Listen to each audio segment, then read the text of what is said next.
Who are you to hold yourself back from the world? We both had epiphanal moments that changed the trajectory of our careers, of our lives. Those pivotal moments where it could crush you or you rise up. And we both were like, I'm rising up. It's hard to look the devil in the eye and say, thank you. You're not going to get anywhere else what we're bringing together here. Welcome back. We're in episode 3, and we are continuing the conversation around change because change is big. We're going to talk a little bit more about change, and we're going to talk specifically about when we say yes to something, we have to let go of something else. We're saying no to something else. So I know we like to start our episodes with a thought provoking question. So, Carla, I'm going to turn it over to you for that thought provoking question. I'm going to provoke some thought. Yes. And the thought I want to provoke is how much space do we give ourselves when we are either choosing to or being forced to go through a change? How much space do we allow for understanding what we're going to have to start saying no to in order to make room to hold on to what we're saying yes to, whether or not it's by our choice? So being able to think about, okay, in a work setting, organizations, there would be a joke that went something like, okay, which priority one thing do you want me to move out of the way for this new priority one? In our own lives, we cannot say yes to everything. What? I know. I'm really sorry to have to bring this What are you reality, talking about? but it's true. And yet we're really practiced at saying yes, and we are very uncomfortable saying no generally. So this conversation, this mindset notion that we really do have to look at, you can't say yes to everything without saying no to some things. You've got to make room. You cannot be holding on to all of that and expect to be able to grab onto, yes, one more thing. So that would be the question. How much space do we give ourselves? How much grace do we give ourselves to say, you know what? Something's got to give. Yeah. It's interesting when you were talking about no, I couldn't help but reflect when somebody said to me, no is a sentence. You don't need to offer an explanation. You can if you want to, but no is a sentence. I thought that was pretty powerful. It's interesting because you do feel compelled. Yeah. People feel compelled to have to explain, and this is why I'm saying no. Why is that? Yeah. I had a friend the other day, we were going to meet for dinner and I needed to cancel. I wasn't feeling well. And I texted her. I said, I'm so sorry. I'm going to have to cancel. When can we reschedule? And she just wrote back, totally understand. No problem. Let's go, whatever this date was. And that was fine. And I wrote her back and I said, well, I'm sorry. I'm not feeling well. That's why I can't go. And she said, I didn't need an explanation. I knew if you couldn't go, there was a good reason. And that speaks a lot to the integrity of the Yeah. relationships. And I just thought, wow, that's so cool. Because I'm so used to people asking, what do you mean? No, you can't go. Why can't you go? You don't want to go? Other priorities. Not going to happen this time. In the office, similar situation. What do you Absolutely. mean you can't do this for me? Right. Well, It's a high priority. yeah. Okay. Thank you. I'm going to add it to the list of all the other ones. So Yeah. it's an important question to ponder, because the saying no, you may be saying no to. We talked earlier in one of the episodes about weight loss is one of the personal changes that we may take on, whether or not we want to, if something is forcing the issue. But if we think about what it is that we are going to have to say no to, it usually involves other people as well. And so the disappointment, all of these things that get in the way of being able to say, oh my gosh, I know I got to quit the bowling league. I'm going back to school, or whatever it might be. It says you need to give yourself some space to understand, what are you willing to sacrifice, say no to, in order to be able to get what it is that we talked about, that deep why, in order to be able to achieve that. Yeah. And I think that also connects back to in a previous episode, we talked a little bit about setting boundaries. Mm. And that saying no is now a new boundary, whether it's a boundary for me and myself, or it's a boundary for me and my family, my friends, my coworkers. That that is setting a boundary, is saying no. and letting other people know that this isn't going to happen. Think about that when we're taking on change and we recognize, and we've talked about being able to acknowledge who are the folks in your circle who are going to be impacted. And the yeses and the nos all have a weight to them. And some of those weights are things we're carrying and we don't even need to be carrying. Like me saying no to you because we had an outing and I'm not feeling well. We have a relationship that says, totally understand, don't need an explanation Right. because there's a trust factor. Yeah. Sometimes we don't have that.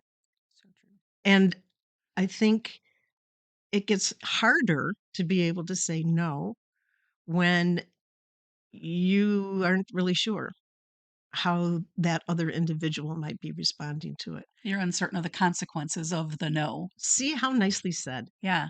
Yeah. I remember several years ago, I had a client and I was heading to a conference in Pennsylvania. And this client called me and demanded, I need to see you straight away. And I said, no. I made a commitment to myself that I was coming to this conference and I'm going to attend this conference. He was irate and he hung up. But I thought, well, he'll either call me back or he won't. And he ended up calling me back, not only like really, really needed me. I offered to talk on the phone with him, and he just was not taking my no for an answer. And I jokingly said, if you want to send a private jet for me and fly me back to Detroit and then back to uh, Pennsylvania, I'll do that. And he did. So be careful what you ask for. Exactly. But I was able to help him and still attend my conference. I wasn't real thrilled about it, but he was a big client at the time. So sometimes it's not always a hard no. There might be a way to work around it Mhm. that is beneficial for both. Like we both kind of win in that situation. I was still able to go to my conference and he got the help he needed. That negotiation Yeah. where it's not looking for a win or a lose. It's looking for the win for both For sides. both. It's a mutual. Yeah. Yeah. And that comes when you have respect for yourself and the individual with whom you're doing this negotiation. Yeah. But when it gets down to it, no is hard. It is. Sometimes yes is hard. We're asking people around us to say yes to supporting us when we are making a change. They're not the ones choosing to do it. They are going to be impacted. They need to let go of some things in order to say yes to you in the support role that you've asked them to take on. I don't know that we give ourselves enough space to really deal with that. It's hard to think about when you're thinking about change. We've talked about planning for change, setting those goals, and sometimes we get so focused on the end game that we forget it's a journey. Mhm. And in that journey is where we encounter all the bumps and the roadblocks, the highs and the lows. And that's sometimes where we're discovering what we have to say no to. Sometimes we can't preempt it Mhm. because we don't know. You know, I hate to beat a dead horse here, so to speak, but the weight loss thing, right? If I have a partner or a family, if I'm going to start eating differently, well, if I'm doing the cooking, then you're probably going to eat differently too, because I ain't going to sit here and make 24 meals for everybody. I go back to my mom always said, if you don't like it, don't eat, eat it or don't. Mhm. But I'm not making you anything else. You know?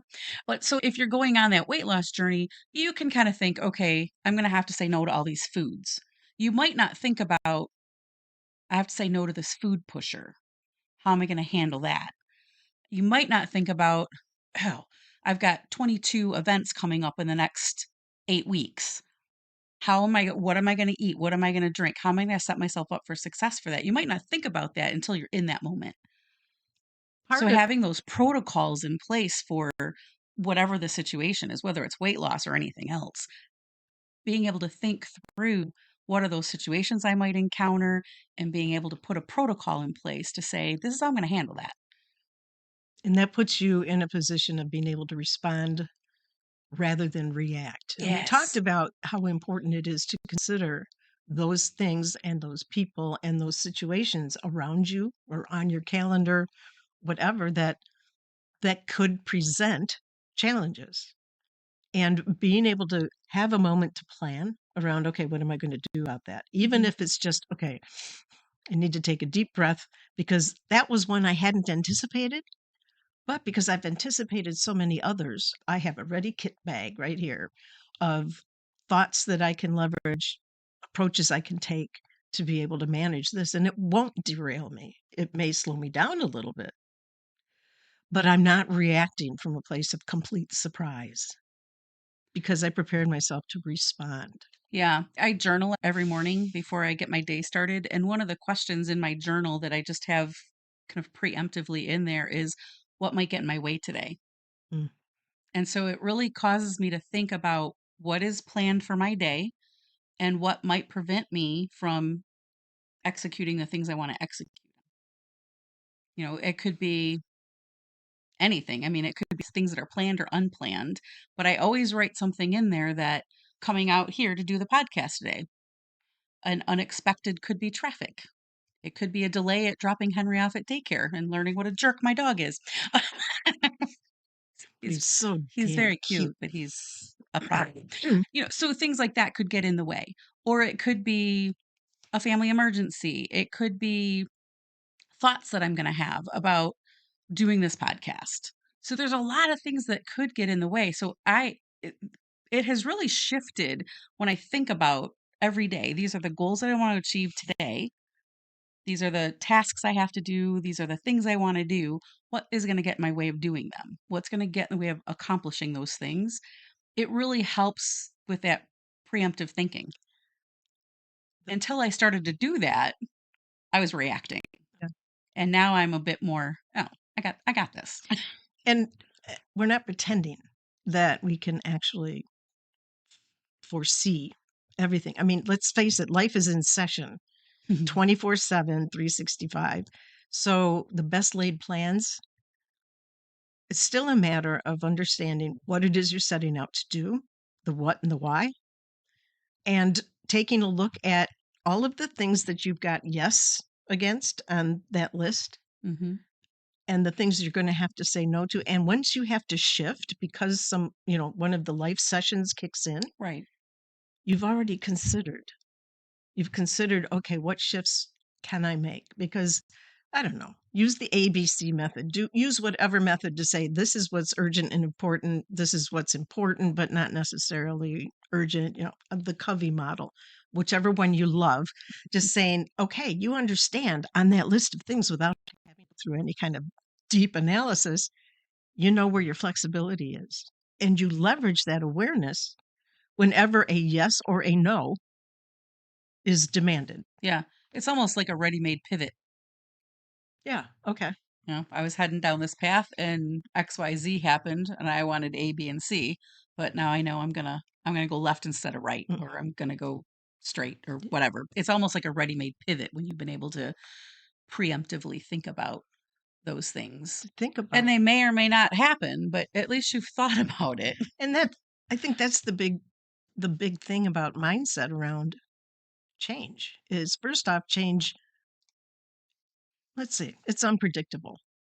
It's the one Yes. constant in life. You're not sure where it's going to be coming from. It's coming at you, you're being thrown into it, or you're throwing yourself into it.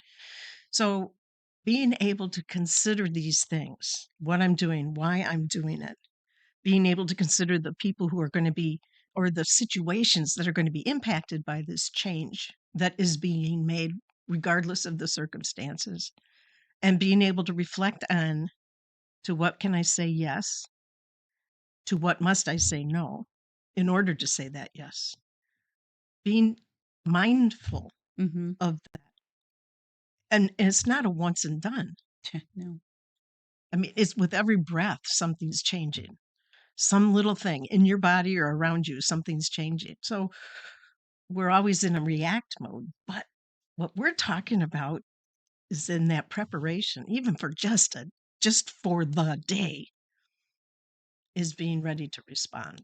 Yeah. And I think when we think about the yeses and the nos and what we have to say no to, and being able to look at the journey of change. S- I think I said this in a previous episode. We get so focused on the end result that we forget all of the things that are happening from one day to the next, 1 hour to the next, as we're on this journey to accomplish our goals, the change that is set forth for us or from us. And I think it's really important that we celebrate the things that we're saying yes to and saying no to, and celebrating even the little incremental wins that we have along the way. Yes. And I know you've been a practitioner of change for a long time. So, personally and professionally, maybe what are some of the things that you do or you've encouraged people to do to celebrate those little wins in the midst of big change? The first thing that comes to mind is calling a quick time out and saying, "Do you recognize what's just happened? Do you realize what we just did, what we just completed, what we just started?" All of those things, the things that we finish, the things that we start, the things we discover along the way, every single one of those things, it's a gift along that journey. So the journey itself is filled with treasure. Some of it you have to dig deep for. I get it. Yeah. But really, when I'm working with an organization, it's you come in from the outside and you can be aware of things at a practical, tactical level that people who are breathing that air every day may not even recognize that, they're in that pulse. And it's just, it is what it is. And an outsider comes in and says, "Can I just point this out?" And hey, sometimes it's just the pointing out, giving people the beat. Hmm. Take a beat. This is nice. This is good stuff. This demonstrates the commitment and whatever else is going on. For me personally, I'd just like to sit back and I give myself I'm kind of known for my woohoo, but I give myself a woohoo that yes, I did it. It's a little step, or maybe it was a big one. But every big one is made up of a bunch of little ones. So why not acknowledge that you've moved that inch. Hmm. You've moved The that needle's moving. you've moved that 10 yards. Yeah. And it's not about that goal. I mean, how many managers, how many leaders have we watched who have led their organizations just by watching the scoreboard? Hmm. They're watching the scoreboard, the numbers, the numbers, the numbers. They're paying no attention, To the bodies in the wake. right, to the players on the field. Yeah. Do they have the right equipment? Are they playing by the same rules? Do we have tennis people working with golf clubs and football people working with pastry bags? Yeah. You cannot just as a leader, you cannot just watch the scoreboard. You cannot lead by the scoreboard. The scoreboard gives you the results of what's going on. Looking at it doesn't change it. It's what's going on in the field. It's what's going on in me as I'm taking the steps toward what I have set out to do. Yeah, as you're talking, I can't help but think of it, many people are familiar with a grief curve, Mhm. and there's a similar curve for change Yes. that people go through. It's an emotional journey for people. And I, like you, have seen so many leaders that just don't pay attention to the people. And without people, the change isn't going to be sustained. The change may not even happen. There's going to be shortcuts and workarounds. And I know for myself, even in personal goals, if I'm not really fully committed, and I go back to that why, if I'm not really connected to my why, I'm going to cheat myself. And I'm Yes. not going to pay attention to all the things that I should be saying yes to and all the things I should be saying no to because I'm just not that vested in the change. And if I can do that for my personal goals, think about an organization that's trying to cram a change down your throat Mm. Oh my gosh. and the resistance. Yeah. I think, oh my gosh, I'm flooded now with thoughts. Just as an aside, I was recently looking, LinkedIn has job postings and such. And I look at those just to see, kind of pick up on some of the mindset in the world about business and the kind of people that they're hiring. And I get notified about organization readiness development, organization change management, OD. And just recently I was looking at and the postings were for organization change consultants, senior organization, whatever. And every single one of them was to the word wasn't assist. The word was to make the organization change according to the new IT system that was coming in. There were some more eloquent words around that, but all of them were make people work with the new IT system. And I'm thinking, oh, well, I've got a whole heck of a lot of history in that. But the fact was, it had nothing to do with helping the people move from the old business as usual to the new. The focus was, you're going to help them make the switch over to the new system. Wow. Mm-hmm. There's something, and I won't, when we do our behind the scenes introductory videos, so in case anyone wants to know where the heck we came from and what were those epiphanal moments, Yeah. I'll save some of that story for then. But it's so interesting. If your change depends on somebody else being able to adopt and adapt to whatever is going to be new, you've got to pay very close attention. That's a stakeholder. That would be language in an organization. That's a stakeholder. Mm-hmm. And they have a very important role to play. And you have great responsibility for them to be able to be successful in playing that role. So looking around and understanding who's going to be impacted by what it is you want to do and respecting them, whether, again, it's in the family, community, church, Right. organizations. We've got to adopt this position of stewardship. I know that's an overused word, but the notion that it really is on me to help others be successful at what it is we need to achieve together, even if it means me changing and having to say yes to something after I say no to something else. Yeah. I think that's it. Yeah, you said something when you and I were talking off camera about let go to grab on. Yeah. And I really love that notion that we've got to let go of things in order to grab on to what's coming. You think about it. If you're holding tight onto all those yeses, how do you grab on to the next one? You can't.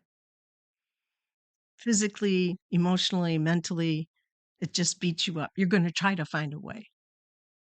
But it is about letting go so that you can grab on to that new. Yeah. So our rabble-rousing question for you as we conclude our third podcast here is, what are some of the things that you need to let go of so that you can grab onto what's coming? I'm DocShellie. This is Carla. Give thought to who you are and how you show up for others and for yourself. All right, folks, we'll be back.